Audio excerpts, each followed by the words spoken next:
Back to Pilipinas 360 Degrees. Kasama natin isa pa sa mga best graduates of OSTE.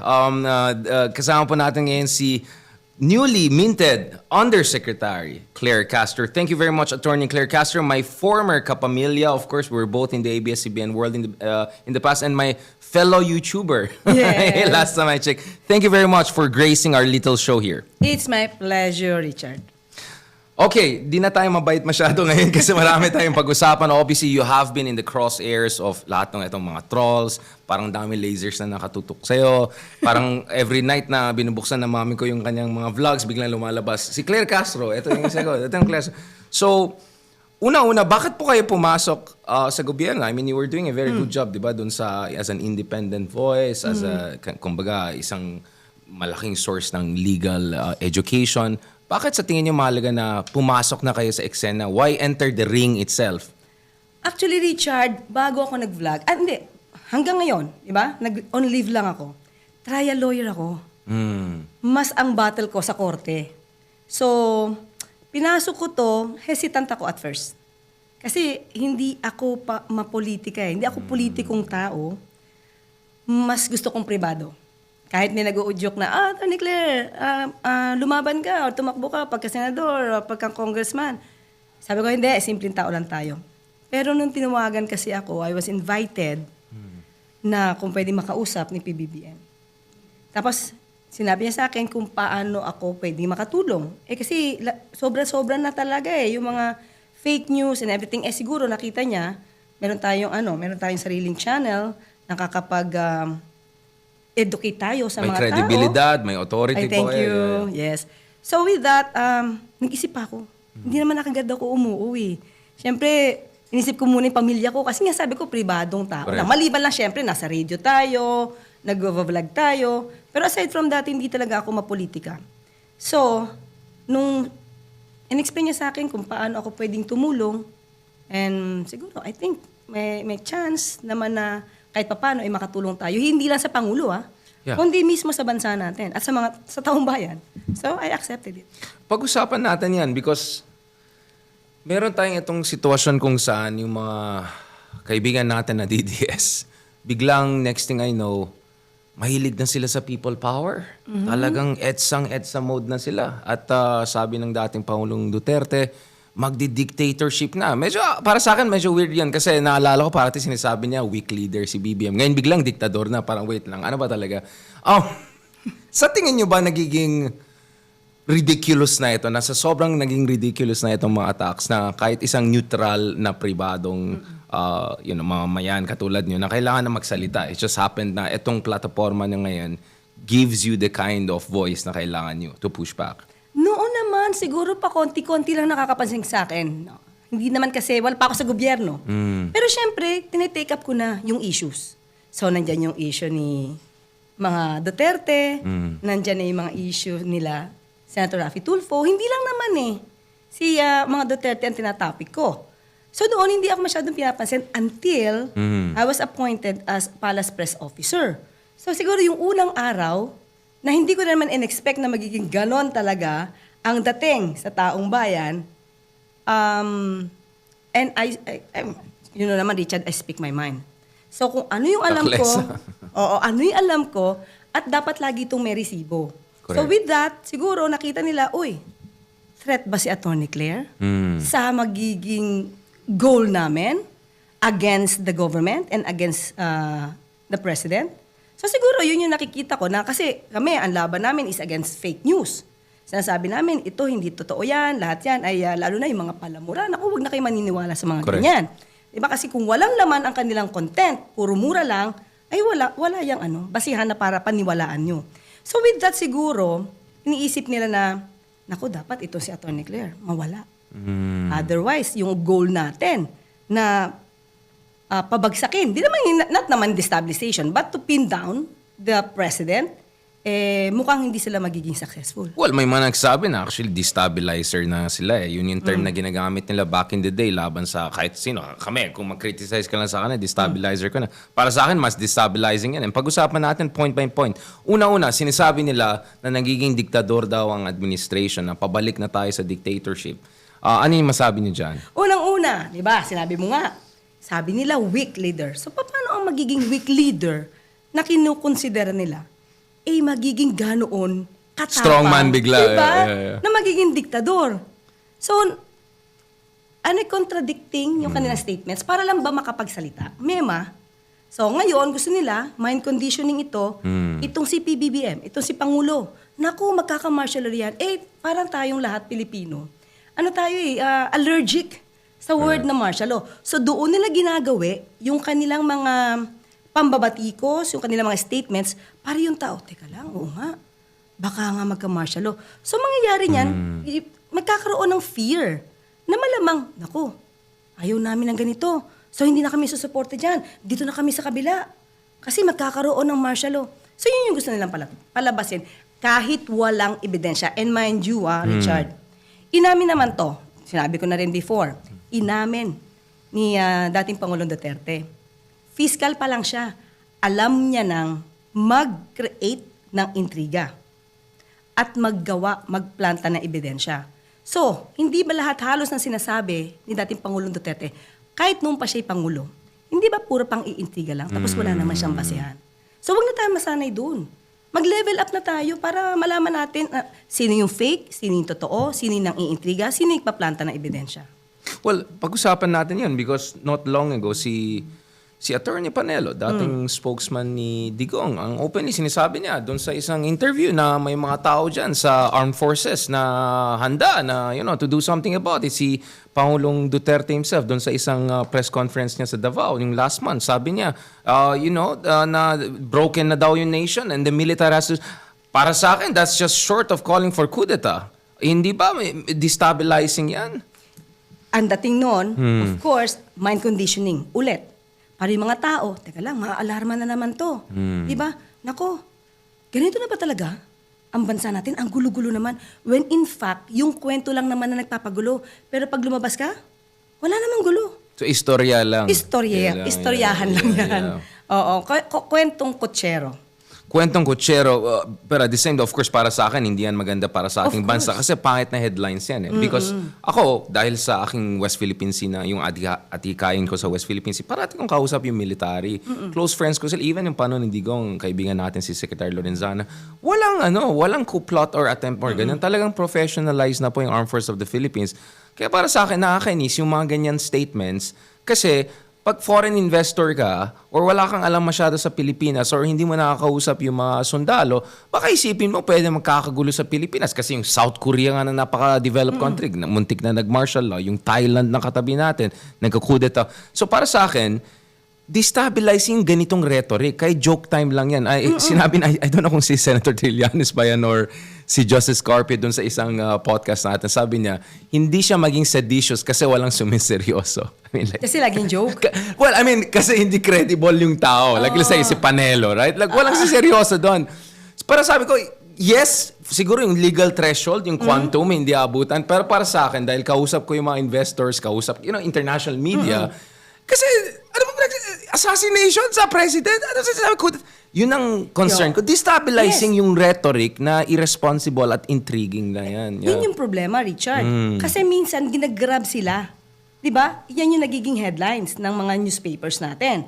At sa international, ng social unfortunately. media. Yeah. So, ang sa akin, ang pag-aanalisa ko dito, Richard, ginagawa nila talaga na maging the country would appear na chaotic. Correct. Diba? Para maybe, walang mag-invest. Pag walang nag-invest, okay, ang lalabas niyan, mahina ang Pangulo. Kapag magulo, ngayon papalabasin nila, ang gulo-gulo. Palalabasin nila, naku, ang crime rate sa panahon ni Pangulong Marcos, mataas. Sa amin, tahimik.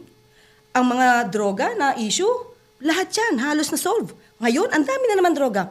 Mind conditioning to, Richard. So, para... Well, fear-mongering, I would say. Isa pa. Yeah. Oo.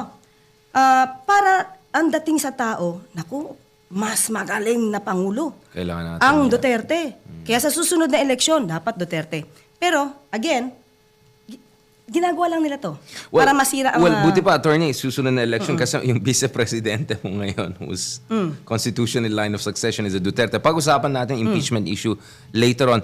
Pero ngayon, yung isa pang sinasabi nila, exactly, ang katulad ng sinabi nyo, panahon ni Digong, lahat ng mga drug addict, lahat ng snatcher, takot, madali maglakad kung saan-saan, kahit anong oras. Ngayon, dami ng snatcher, daming drugista. At ako, nakausap ko si General Torre, PNP, tinignan ko yung numbers. Saan galing yung rhetoric na yan? What are the facts of the case?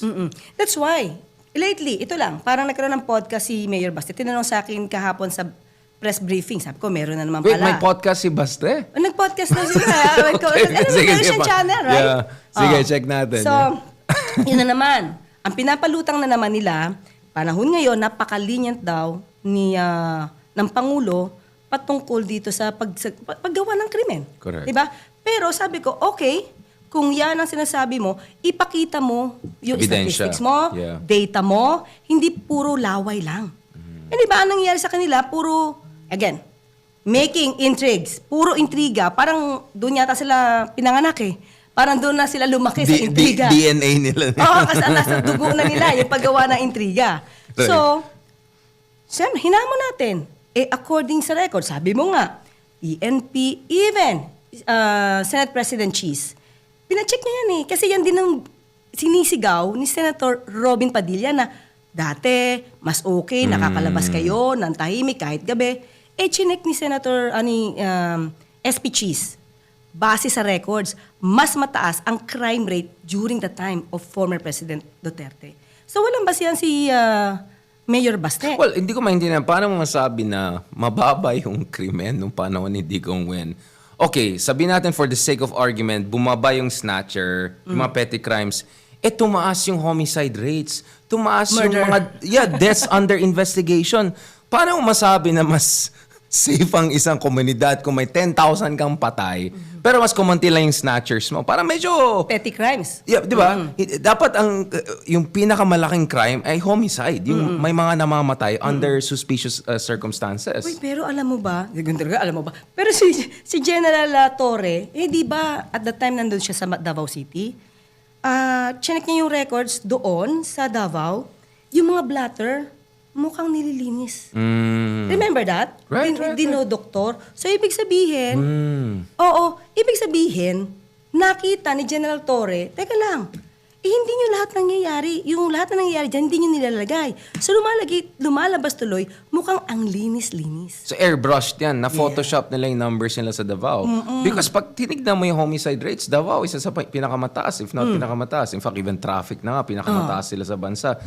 So ang sinasabi natin basically dito is, hindi lang intrigero, hindi lang istorya, medyo budol. Budol Yes, King. Yun budol. ang tawag ko. Now, speaking of Budol King, balikan natin yung issue ng drug war ni Digong. Kasi proud na proud sila na panahon nila, lahat maayos, gano'n. Sabi na, 3 to 6 months. Wala na mga kriminal, wala na mga drugista. Ano yung true track record? Because base sa pagkaalam ko, walang tunay na big fish na nahuli. Yung isa nga, bumisita pa nga kay Digong sa Malacanang. Alam na natin, letter P at letter N. Next thing you know, biglang nawala, I mean, no offense pero yung mga nahuhuling mga supposed drug lords na iba, hindi mga big fish mga yan. What is the real score base sa mga ebidensya na meron tayo from PNP among others pagdating dito sa issue ng drug war ni Digong? Budol ba yung drug war niya? In a sense na, wala namang big fish na nahuli eh. Maraming nagsasabi, di ba? Yung mismo nakakaalam ng mga records, hindi naging successful yung sinasabing war on drugs. Kasi ito lang. Tandaan natin, napakalaki ng nawalang shabu doon sa sinasabing magnetic lifter. Yeah. Doon pa lang. Tanong natin, tao mo nasa loob.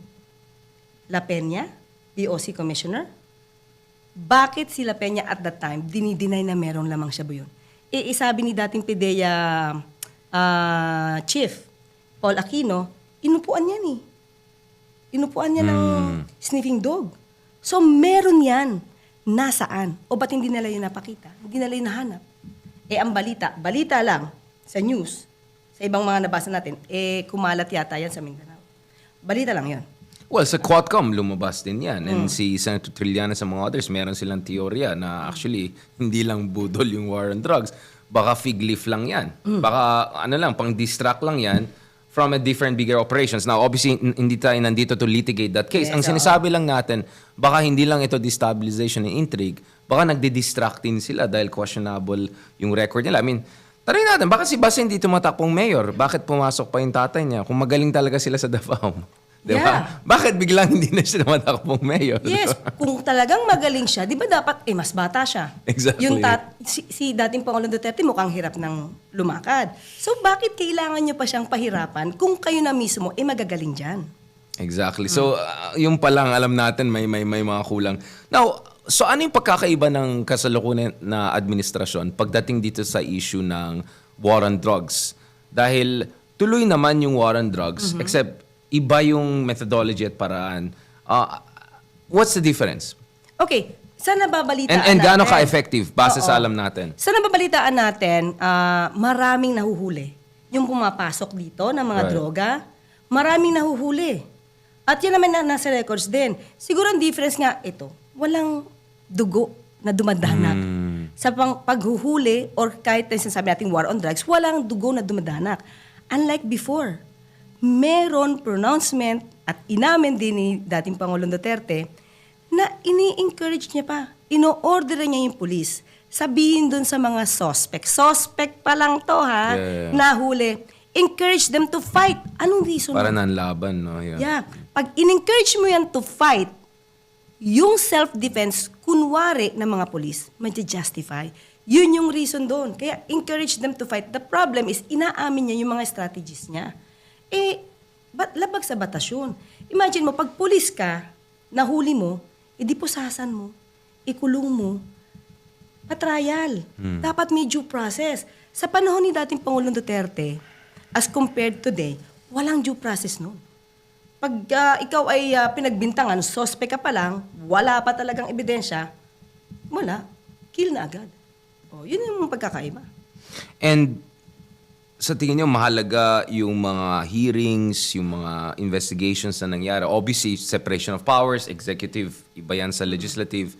Pero bilang isang attorney, bilang isang officer of the court, in the past or at least, sa tingin nyo, mahalaga itong mga hearings na nakikita natin. Kasi kailangan natin pag-usapan yan in the context also of the Sara impeachment. Dahil doon sa Quadcom hearings, hindi lang lumabas yung mga alleged anomalies or anomalous activities sa ilalim ng pamumuno ni Sara Duterte sa Department of Education. Lumabas din yung mga allegedly, yung baho, yung mga anomalies, if not, really violent practices under the whole Duterte family. Kumbaga yung franchise nila, di ba? Again, I know you're speaking for the Malacanang, iba yung Quadcom, pero ano yung basa niyo on those hearings? As a lawyer. As a lawyer? As a lawyer. Hindi siguro malalaman din ng taong bayan kung hindi nagkaroon ng Quadcom hearing. Kung hindi nagkaroon ng hearing ang Committee on Good Government. Okay? Kailangan din ito malaman natin kung tinatago ito, especially the confidential funds. At the time of former President Duterte, minanggit ba niya yung tungkol sa confidential funds? Hindi daw nga siya magre-report dahil confidential yan in nature. Pero may guidelines, Richard. Yeah. Dapat yung sundin to. Hindi pwedeng sabihin na, confidential to eh. Hindi namin pwedeng sabihin sa inyo. That's wrong. May guidelines to. Kahit nga si Ma'am Heidi Mendoza eh. Yes. Alam niya kung anong guidelines. Hindi pwedeng walang report, tapos alias lang. So pag may alias ka, dapat may record pa rin mismo sa opisina. Ganito yan, Richard eh. Ang mangyayari ganyan, halimbawa, ako yung secretary na may confidential funds. Ang gagawin ko, di ba, SDO. Yung SDO niya, makikipag-coordinate yan kung sino man yung pagbibigyan ng pera. Right. Pero lahat yan, dapat si SDO may report. Yung kanilang chief accountant doon sa opisina, may report. Yung report nila na detalyado, nakasealed yan. Right. Hindi nila yan ibibigay sa COA. Ibibigay lang nila kung ano yung pwede nang ibigay. Kapag ka na AOM or na red flag, parang gano'n, oy, teka lang, bakit ganito to? Doon nila ilalabas. Pero confidential pa rin yun, sa COA lang yun ibibigay. So ngayon dito, lumalabas, yung mga ebidensya nila, mukhang wala. Bakit? Sabi ni SDO, Gina Acosta, di niya alam. Wala siya alam. Chief Zuleika, Chief of Staff, Attorney Zuleika, wala siyang alam. Lahat ng accountants niya, walang alam. Mukhang nakakaalam lang yung pinagbigyan ng pera, saka si BP Sara. Mukhang dalawa lang. So, anong nangyari sa inyo? Anong klaseng INUTIL kayo dyan na wala kayong kaalam-alam pagdating sa pera? Sa tingin ko, mukhang yun na yung naging strategy nila.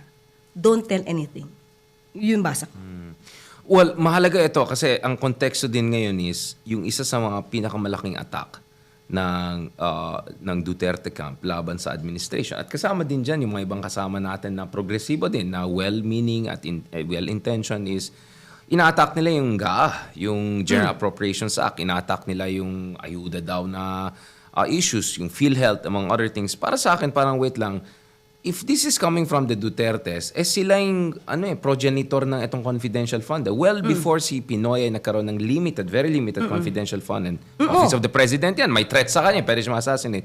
Meron na yan sa Davao. And yung panahon ni Digong, yung parang confidential fund ni Sara Duterte sa Napakalaki. Davao, talo pa yung Makati and Quezon City. For past 4 years na pagiging mayor niya, parang 460 million a year ang confidential So funds. billions over the years. Yes, ang question ganito. Nung tinanong siya sa Senate hearing ni Senator Riza, paano mo ito ginastos? So, confident siya. Si VP Sara at the time. Ginastos namin, yung confidential at the time na na siya, nasa OVP na siya. Or DepEd yata yun. Basta confidential na nasa panahon na ng PBBM. The 125 yata, if I'm not mistaken. Ginastos niya sa libreng sakay, libreng tinapay, magnegosyo, something like that, di ba? Tree planting. Right. Okay, kung isipin natin, kung ganyan ka gumastos at inamin mo na pinaglaanan mo itong mga proyektong ito ng confidential funds mo at the time na ikaw yung VP at secretary ng DepEd, di ganyan din kung paano mo to ginastos nung mayor ka. Hindi yun dapat. Modus operandi na yan, kumbaga, yeah. Hindi ang yun ang dapat pagkagastusan ayon sa batas. Hindi yun ang supposed to be na mga dapat mong bayaran using confidential funds. So, ibig sabihin, nung mayor siya, May questionable practices na. mali na yung kanyang paggasta. Pero ba't hindi na question? Is it because presidente ang tatay niya at that time? Well, I'm sure matalino yung ating mga followers, magigets nila ito 2+2 nila yan. Unless, of course, gusto maniwala sa alternative universe ng mga kaibigan natin dyan. Now, balikan natin itong issue ng Sara impeachment. Sabi ni... I rarely agree with this person, but in fairness, si Coco Pimentel sabi niya, only in the Philippines, it takes you 1 month na ma-interpret ang isang word na forthwith. Like, at sabi nga niya, baka buti nga 1 month eh. Again, bilang isang attorney, I know separation of powers yan. Klarong-klaro si President Marcos Jr. sa kanyang stance dito at saka yung respect niya for separation of powers. But as a lawyer, as someone trained in this, forget about, just going to English language. Ano po ibig sabihin ng forthwith? Immediately. Immediately. Pero kasi sa akin, ito view ko lang. Again, in your bahala. personal capacity as a Oo. legal mind, yeah. Siyempre, ang Supreme Court dyan, ang siyang may Of final say kung ano yung forthwith na pinag-usapan dito sa hearing sa impeachment trial. Kasi ganito yan eh. Sa akin, may gray area siya. Kasi nakalagay sa Constitution shall forthwith proceed. Pero hindi kasi nakalagay doon during session. Kasi nasa recess sila. Di ba? Parang magkakaroon talaga na, dapat ba sa recess, magtuloy-tuloy na kami? Di ba pag recess ka, kailangan mo ng special session. So, walang nakalagay sa Constitution na even during recess, magtuloy. Immediately. So, may magiging So may kind of action gray eh. area. Yes. Pero ang basa ko kasi dyan is pagdating sa Senado, yung recess refers to legislative functions. Pero ang function ng Senado ay hindi confined sa legislative functions lang. They also have function of oversight, they have to fiscalize. Pero wala rin sinabi. So ang sinasabi is the Constitution is a bit silent on this. So it provides room for interpretation. Yes. Hence, For Cheese me, Escudero. Yeah, of course. Kasi di ba, kapag nasa recess ka, di ka naman makakapag-convene eh. Kung hindi magkakaroon ng special session na ipapatawag ng Pangulo. Kaya nga, di ba, pinupush nila magtawag na si Yeah, Pangulo. exactly. Di ba? So, paano sila proceed immediately kung kakailanganin pa nila yung isang special session na papatawag ng Pangulo? Dependent sila dun. Di ba? Is it dependent or is it passing the buck na ayun naman you're free not to answer me kasi pero, to be honest, kami sa labas parang basa namin diyan yung American term na buck passing. Uy, ayaw namin galawin yan kasi baka uy, Supreme Court, kayo mag-decision. Uy, President, ikaw mag-decision. Kaya Yes. sa iba, dereliction ng duty ng Senado yan. Kasi sa pagkaalam namin, ang Senado, hindi lang nila yung duty yung legislative functions, kasama din dyan yung duties nila. Sinasahod sila eh. Yes. Hindi ko na alam kung nagpa-Fashion Week, Milan, kailan ba yung Milan Fashion Week? Hindi ko alam kung nagpa-microblading session yung mga kaibigan natin. Para sa akin, ang mahalaga dito is, you don't forget your constitutional duty. Saka, sabi nga natin, kung gusto, may May paraan, paraan. exactly. Pag ayaw, may dahilan. Ang sabi naman ng Pangulo, just tell me, you make a request. But, siyempre si Pangulo, alam naman natin, hindi siya pwede mag-initiate. Yeah, of course. Hindi yun Respect magandang yan, yeah. tignan. Kasi sabi na, Pangit nako, tignan, yeah. sa ang Pangulo ang nagmamadali na ma-impeach, ayan naman, bibigyan na naman ng ibang kulay yon. So, sabi naman ni Pangulo, di ba, ay kayo mag-request, sabihin niyo sa akin, then, pwede naman akong gawin yan, pwede kong gawin yan. So, ang hinihintay lang naman ng Senado. So, sabi nga natin, kung ayaw, may paraan. Pag-usapan din natin isa pang issue dito, yung may niraise si Senator Jesus Cordero na wala daw clamor. Again, meron akong problema sa argument ng clamor. Hindi naman popularity contest ang issue ng constitutional duty, di ba? Gawin mo yung kasi constitutional democracy po tayo. Hindi tayo majoritarian na kung sino mas maraming boto or popular, yun na yun. So, again, bilang abogado, para sa inyo, what do you feel about itong argument na clamor-based dapat ang mga ganitong issues na yan? Dapat ba you leave it to opinion, public opinion? Tingnan mo anong latest survey. Sinasabi ng survey na 40% for impeachment, 30%. I mean, I've seen some of the surveys, for instance. Nakausap ko yung na-interview natin, for instance, WR Numero. Meron silang survey. Ang interesting sa survey, ganito. Nung generic yung tanong na kailangan ba magkaroon ng impeachment trial, mga 20% lang undecided. And then nung naging specific yung tanong, kailangan ba magkaroon ng trial base sa case ABC? Biglang 40% undecided. Ibig sabihin, the people still need to see a proper trial and the evidence and the counter-evidence and the litigation. Kumbaga, hindi dapat tayo umaasa sa clamor ng tao. Kasi yung tao actually umaasa sa gobyerno to do its job, including a fair and impartial trial of an important issue involving the Sara impeachment. Yes, ang tanong natin ngayon dyan. Bakit nga ba ayaw pang magpatawag? Kasi may timeline na si Senate President Cheese. Pero parang SONA after SONA, para tagal pa. My goodness. Pero is it not the fact na may mga re-electionists, may nangangampanya na hindi busy eh. So kung tatalawin natin to, di ba sabi nga ni Senator Bato, parang unfair naman sa amin. Kayo natapos na, tapos ibibato niyo sa amin during the election. Campaign period yan. So isa ba yun sa factor? O yung iba ba nakabakasyon mode? So, sabi nga ni Senator Coco, kahit magpatawag siya, baka nga hindi magkaroon ng quorum. What about at least gagawin yung basic legal procedure infrastructure? Siyempre, I think realistically, inisip ng tao, if there's gonna be a voting pagkatapos ng election na yan. Diba? Kasi naintindihan natin, pagdating sa Senate race, close race yan, yung last 2 slots, usapan na few 100,000 yan, you don't wanna piss off the whole Davao and Solid South, gets ko yan. Pero ang sinasabi kasi ng iba, kunyari si Senator Trillanes has been very open about this for the past 6 months consistently. At least yung trial or yung procedures ng trial, ayusin natin ngayon para nakalatag na yan pagdating ng next Congress. And then we can go to the proper voting and all. Kasi continuous naman yung trial eh. Hindi naman siya yung legislation ng 19 Congress and all. Diba? Yun ang pagkaintindi ko. Ano yung take nyo dyan? Again, bilang isang lawyer. What is your take on that idea? Na you can do yung trial now or at least yung basic procedural. Kasi debate din yung procedure. Hindi ito normal court eh. At saka yung quantum of evidence. Pwede rin debatein yan.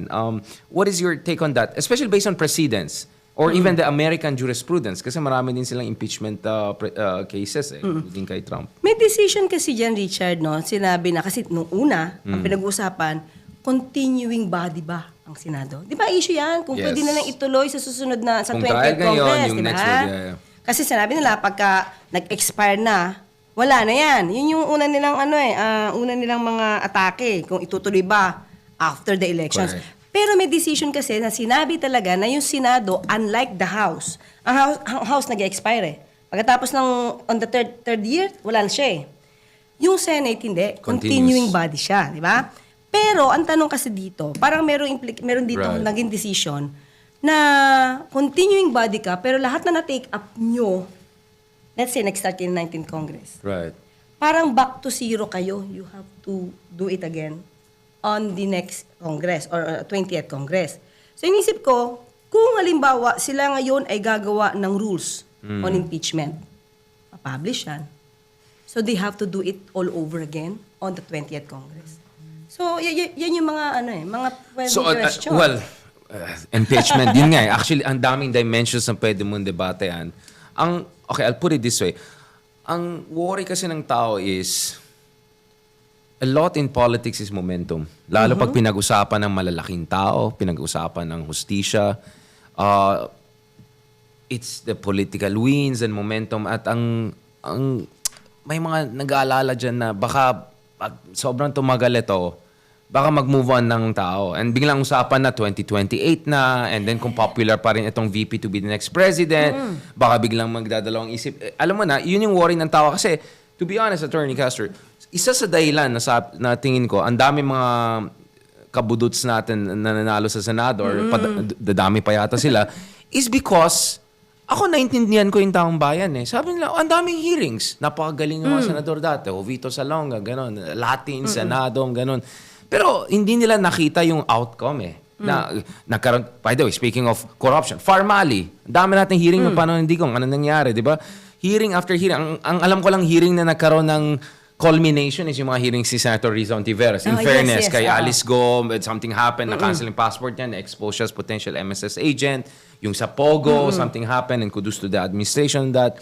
So para sa akin, ang worry ko dito is baka lalong mawawala ng pag-asa or mawawala ng respeto or kumpiyansa yung ating kababayan kung puro na lang hearing.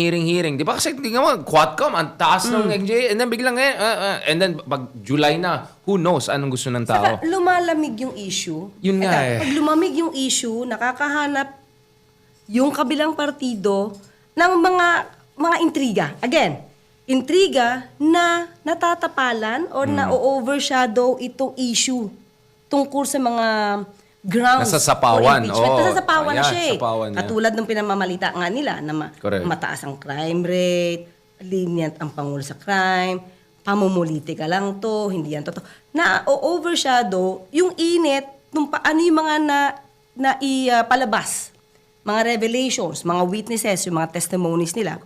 Na-overshadow siya na minsan nakakalimutan. Alam mo naman ng ibang tao, madaling makakalimot. Very cyclical. So, di yun ba? yung medyo nakakapangamba. Kasi baka Yun nga yung- biglang oo nga mag-twist, no? Yung lahat ng pangyayari, yung dapat managot, baka hindi mapanagot.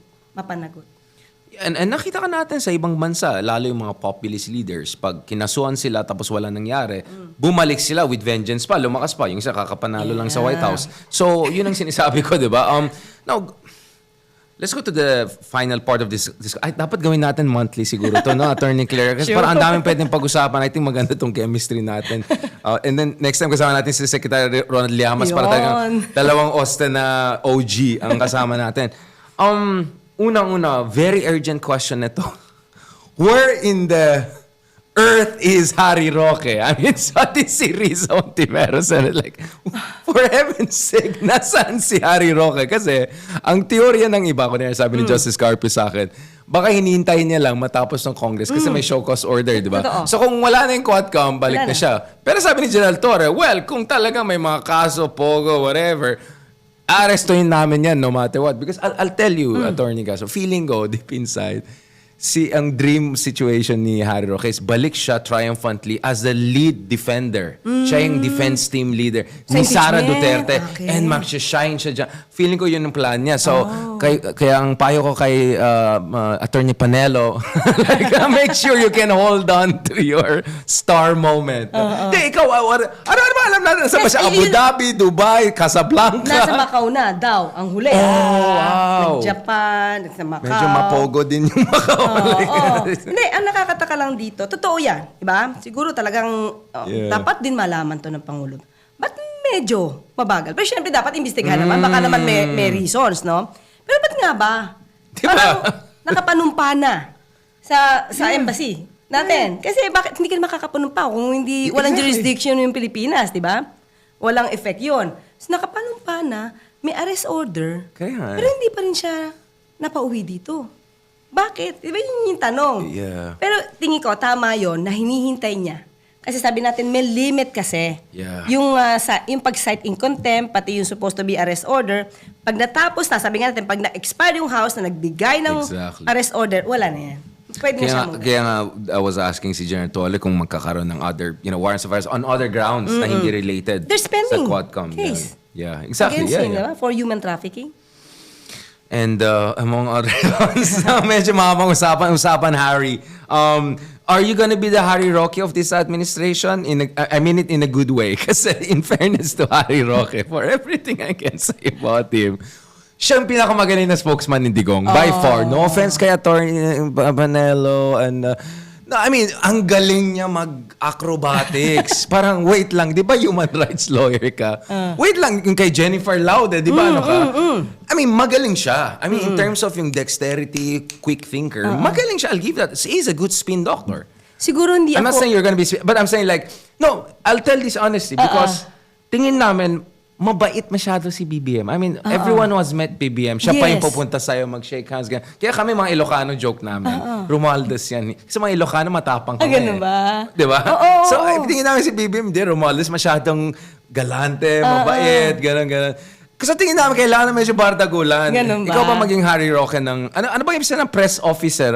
Spokesman ba yan? Ano Hindi, yun niya? spokesperson kasi si mismong Pangulo ang magsasalita for himself kasi meron siyang, magkakaroon siya ng every month na press con. Ako talaga taga-explain, Right. taga-expound kung ano man yung direktiba.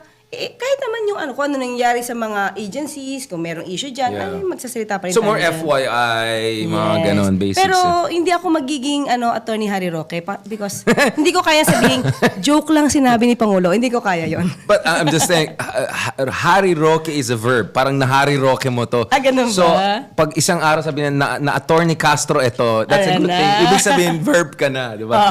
Last point, of course, itong Pilipinas 360 degrees, hindi ko ginawa yan dahil lang gusto ko mag-atake ng isang kampo or ito ay ukol sa ating bansa. Ano yung pwede natin gawin?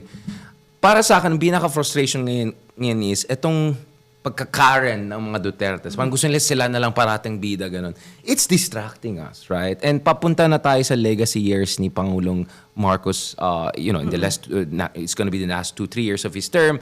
And dito dapat papasok yung infrastructure projects, legacy years, and setting the tone for, the next 10 years for the Philippines. Hopefully, upper middle income na tayo soon.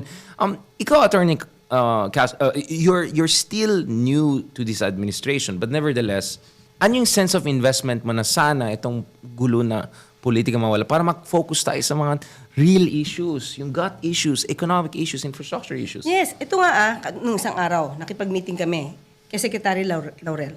Hindi naman to news eh. Yeah. Pero ang dami pala nilang ginagawa for the farmers. Okay, marami talaga. Nakita ko, meron pala silang project para magkaroon ng cold storage, para yung mga gulay na hindi nabebenta kasi oversupply. Dapat turuan ang farmers kung paano. The problem is ngayon, because of the law, hindi kasi pwede yung DA, sila ang bumaba mismo sa farmers. Correct. Kasi ang municipal agriculturist ang may karapatan makipag-usap sa farmers. So DA, hindi makadiretso. Pero sana nga, ang DA mismo ang makababa sa farmers. So ang gagawin nila is, gusto nilang turuan yung mga farmers, huwag kayong sabay-sabay magtanim. Yeah. Kasi mag-oversupply talaga yan. So mangyayari dyan, mumura ang item na pinreduce nyo. So dapat turuan yon. And at the same time, sabi nga nila, magbibuild tayo ng cold storage para kung may mga gulay na hindi nabebenta because of oversupply, pwede na lang ma-stock dun. So yun yung gusto nilang, meron na actually. So itong mga proyekto na to, actually, isa lang ito marami. Hindi ito na nagkakaroon ng focus ang tao because sinasapawan ng mga negative na issues. Intrigues. Especially ng mga Duterte. Lahat, every minute, parang may issues para masira. So yung kagandahan ng mga proyekto, di napapansin kasi minsan ang pipick upin naman talaga ng mainstream. Yeah. Yung intriga yung mga magagandang nangyayari, medyo hindi siya napopokusan. Although nasasabi, pero hindi doon nagkakaroon ng usap, hindi na pag-uusapan. So, itatag ka eh. Sabi, you say anything nice about anong nangyari. Pro-BBM ka. Bayaran ka ng admin. Ganun na. Naging ganun na. Wine-weaponize na parang sinishut down. Like, hindi natin sinasabi na Denmark tayo or first world tayo. Pero at least naman may mga nangyari. I mean, ako personally, a lot of my research nga, at kanina, kausap ko ng some of the American foreign investors, yung right-of-way issues. Mahalaga yan. Like, we have to do something about it. Ang dami mga projects na delay. Nagkaroon ng reshuffling sa DOTR recently. Hopefully, we'll talk also to Vince Dizon soon, Secretary Dizon, to also talk about what are we gonna do to accelerate projects. So, in short, ang dami pang kailangan gawin. Kaya ako, para sa akin, napaka-unpatriotic and anti-Filipino. Lahat ng itong pagkakaren, lahat ng itong istorya And I will be honest, I just see it as nothing less than destabilization. Ano ba, Richard, ito hindi ito napapansin because nagkakaroon ng issue about PhilHealth. But because of that, syempre dapat i-justify naman yung pagkuha ng 60 billion. But because of that 60 billion, and that's accumulated revenue, sana maayos talaga to.